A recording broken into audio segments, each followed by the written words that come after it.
Anchors away, an opportunity for our anchors here at KARK to step away from our normal, I guess you could say, surroundings, for our confines of a newscast, to kind of discuss some of the topics in the news and some other topics that we happen to be talking about. Thanks very much for joining us. Joining us again this week, Ashley Ketz, my partner in crime each night, Mallory Harden, anchors our 4 o'clock show, and Chief Meteorologist Keith Monahan, who is all around. He does all the shows. He's everywhere. Guy. We're going to talk about some things that have turned up.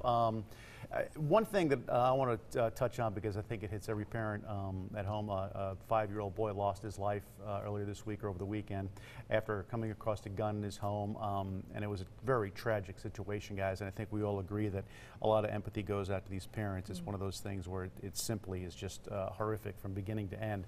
But that comes to the question of gun safety, and where do you draw the line? Where do you start the line? Keith, and this is something we talk about. I mean, you start the line, if you have a weapon in the house, it doesn't matter really.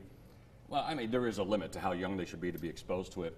But I know, at least for my daughter, our daughter, she knows what weapons are. She's handled them. She knows their safety procedures to them, and she knows they're not toys. And I think that's the problem, is trying to keep kids away from guns because they're dangerous, I think makes them more dangerous. I mean, not exposing them to it. I don't mean they should be playing with them, but they should be exposed to it, know the safety features of it, and know that they're not to be messed with.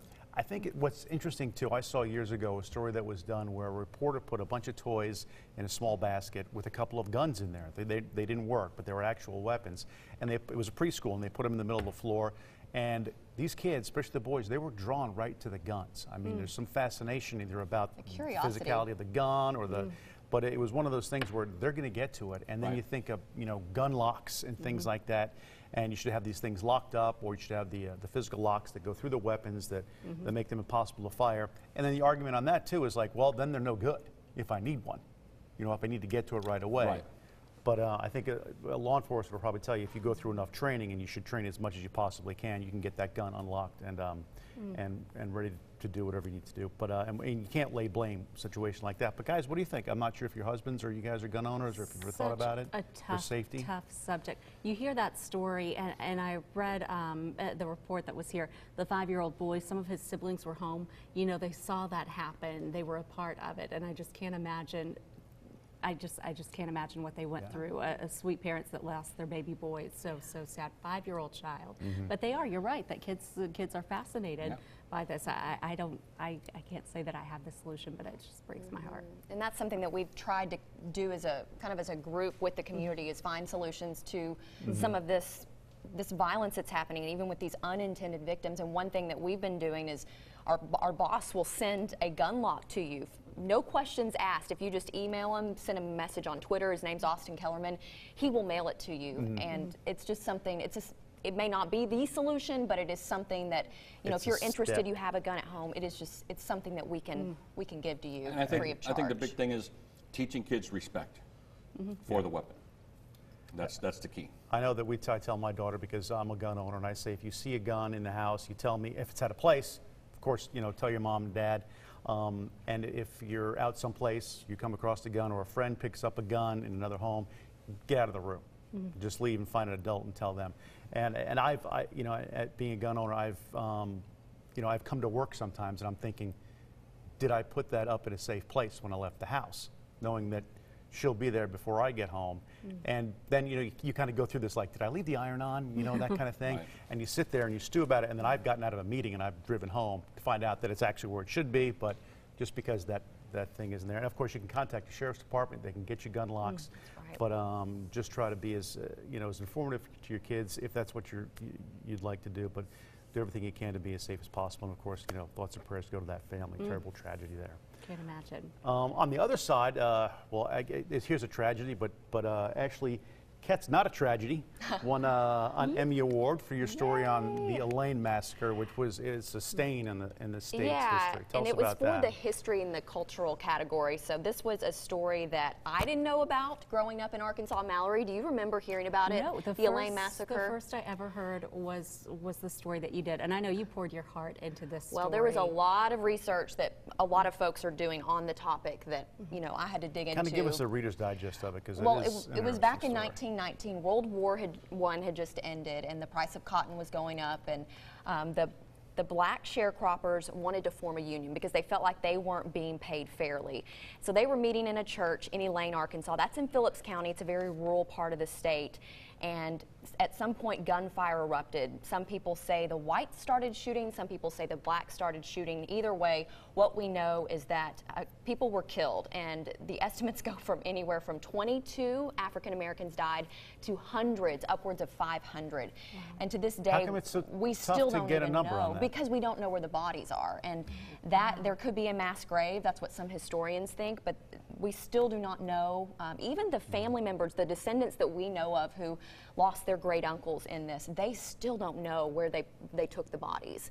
Wow. They have death certificates, but they don't know where they were buried, if they were dumped somewhere. With something like this, and I know stories are fascinating, but sometimes it's tough to get people to talk about stuff like this when you get back into their community. Exactly, and even when you pull up in town now, you kind of get this sense of something happened here and people do not want to talk about it. They don't want you talking about it.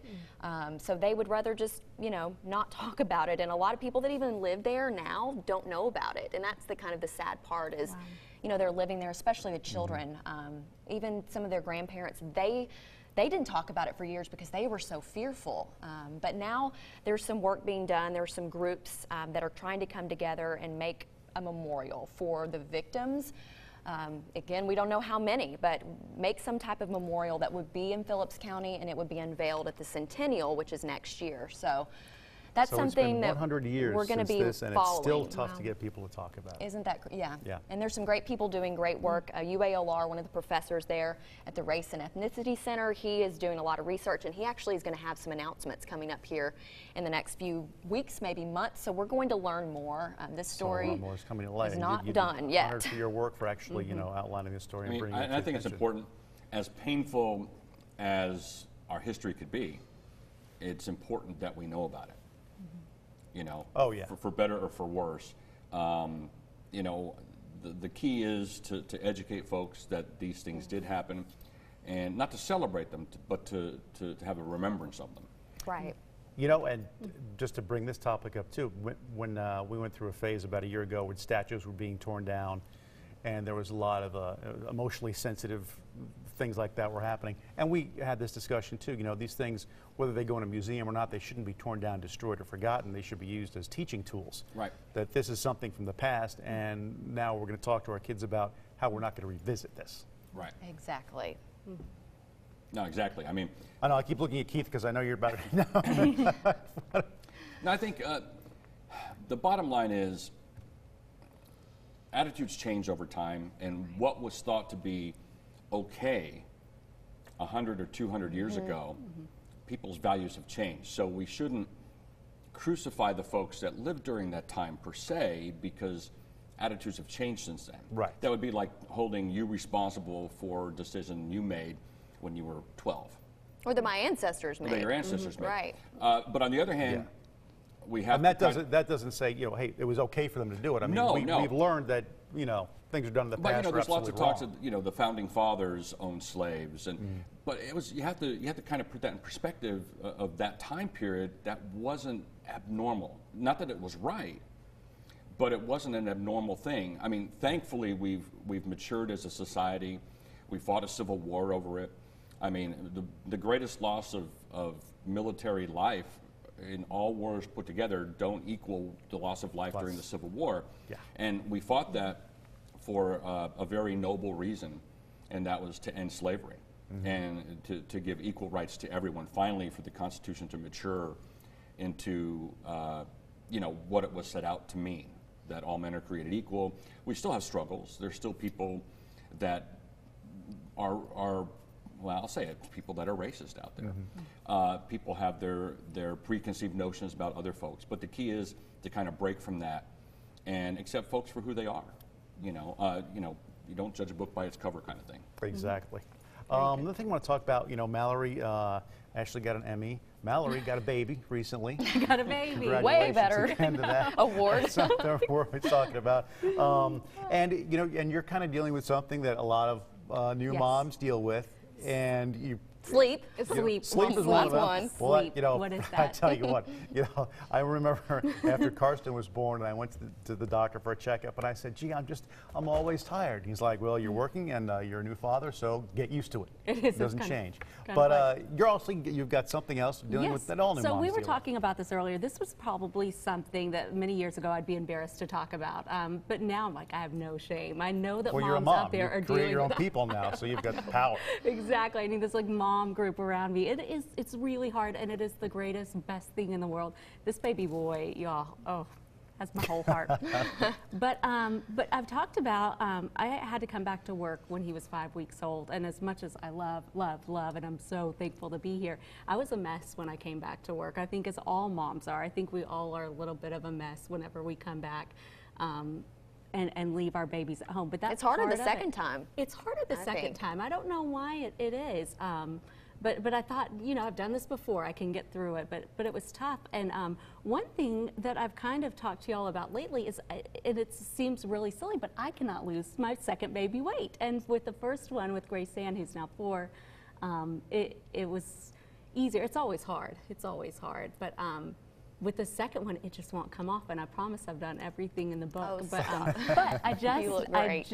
you're so sweet. You You're do. sweetest friend. My I daughter's adore 19. her, by I the way. still have that baby I weight. still, right, exactly. Hang on to it. I don't know what it is. I mean, I had It's sympathetic weight gain. It's like battle when my scars. wife was carrying our daughter, and it's the way well, it that goes. makes me feel better. So sweet. That's right. Dads do. They do. Sympathetic. Exactly. Well, and my husband actually lost weight. He said, "You ate all my Oh food." my gosh. That's when I was Not the pregnant. right Yeah, answer, no, but- no, I love him. He's the best. But I just joined Weight Watchers. So I was telling Ashley, I've done everything, and I finally found, last week I joined Weight Watchers. One of our producers here encouraged me to do it. I feel like I finally found what is going to work, I hope. Is Get it fun? 23 points a day. Well, And I nothing's count my fun. Let's points. be real. It's more fun than anything else. I've Okay. done the thing where you cut out essentially everything that you eat, and it's just so miserable. That's generally when I have to lose a couple of pounds, I just cut out, I stop Everything. eating I mean, for yeah, like a like- week, Caffeine. and drink water and coffee. All the good stuff. Oh, it's so, yeah. So you just started. I just started Okay. a few days ago. There's a little app. And there are some good recipes on there good too. recipes, and you don't feel looks good. deprived. It's just that you have to, if you're going to get pizza, you have to be really, really good the rest of the day. So you still get to enjoy things just in smaller portions, and I think this is going to work. Especially and being it's busy and being busy, working, being a working kids mom. to It's chase. hard, Yeah. but I love what I do. But coming home to him is just the best, and my little girl. So, you know what? I'll probably That's it. always carry a You little can- bit extra from him, but hopefully Weight Watchers will just help with the extra. Well, But I have no shame he's a little, talking he's a about little it. fella, don't worry. When he starts running around, you chase him all over That's the true. place. Goodness. You'll lose the rest. Sweet baby boy, y'all. He's so cute. he is a doll. He's So cute. cute. Guys, thank you very much for joining us, and thank you very much for joining us for this edition of Anchors Away. We certainly hope you enjoyed this, and certainly want to invite you to give us some constructive criticism. Let us know some of the things that you'd like to hear us talk about. We'd be more than happy to accommodate. See you next time. Constructive.